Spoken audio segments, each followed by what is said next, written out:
Bayat di Unpri ternyata bahan praktek mahasiswa, kampus sesalkan tindakan polisi. Universitas Prima Indonesia akhirnya memberikan klarifikasi atas dugaan temuan mayat di kampus tersebut. Mengutip dari Kompas.com, Kompol Teguh Fatir selaku Kasat Reskrim Polrestabes Medan mengatakan 5 mayat itu ditemukan di lantai 15. Ada 4 mayat pria dan 1 mayat wanita, semuanya tanpa identitas. Fatir menyebut pihaknya tengah meminta keterangan pihak kampus tentang asal-usul kelima mayat itu.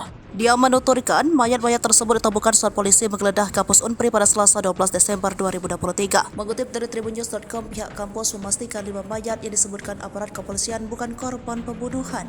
Mereka terkesan menyesalkan tindakan polisi. Seperti diketahui, polisi mendatangi Unpri pada Senin 11 Desember 2023 malam setelah beredar video ada 2 mayat di kampus tersebut. Penyelidikan dilanjutkan keesokan harinya dan polisi justru mendapati adanya 5 mayat tanpa identitas. Kasus ini pun semakin menghebohkan publik. Wakil Dekan Fakultas Kedokteran Universitas Prima Indonesia, Kolonel Susanto, menyampaikan bahwa tidak ada kasus pembunuhan di dalam kampus. Dengan tegas saya nyatakan tidak ada kasus pembunuhan di lingkungan Unpri seperti yang diisukan di masyarakat. Betul 5 mayat yang disebutkan polisi ada di kampus. Mayat tersebut akan digunakan untuk jadi bahan pembelajaran Fakultas Kedokteran. Ia menyatakan bahwa sangat menyesali tindakan polisi yang menemukan 5 mayat di dalam kampus tersebut. Menurutnya, saat polisi datang pertama kali, tidak ada koordinasi dengan pihak kampus. Polisi saat itu terkesan mendesak untuk melakukan penggeledahan.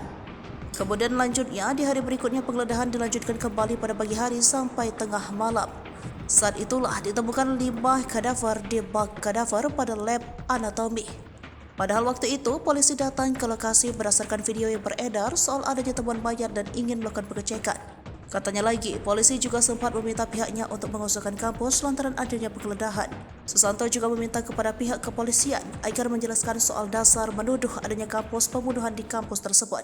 Download Tribun X sekarang, menghadirkan lokal menjadi Indonesia.